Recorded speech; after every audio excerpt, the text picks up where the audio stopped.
দেশের বর্তমান পরিস্থিতিতে বিএনপি সহ বাংলাদেশের গণতন্ত্রের পক্ষের দলগুলোর দৃষ্টি আকর্ষণ করে বলতে চাই, ষড়যন্ত্রকারীদের এই নৈরাজ্যের কাছে আমরা হার মানতে পারি না।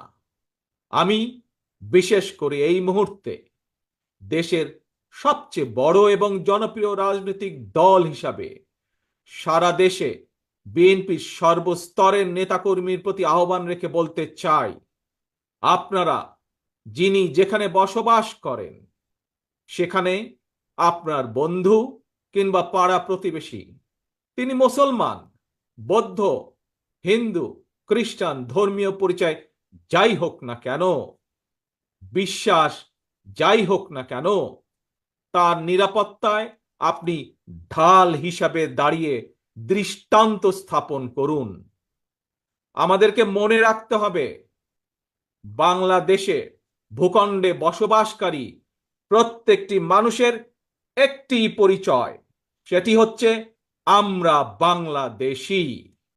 অস্থিতিশীলকারীদের আমি হুঁশিয়ার করে দিয়ে বলতে চাই, পুলিশ কিংবা ধর্মীয় সংখ্যালঘু জনগোষ্ঠী আজ থেকে, এই মুহূর্ত থেকে হামলা কিংবা নৈরাজ্য বন্ধ করুন। এমনকি কেউ বিএনপির নাম ব্যবহার করে কোনো অপকর্ম করতে চাইলে তাকে ধরে আইনে হাতে তুলে দিন।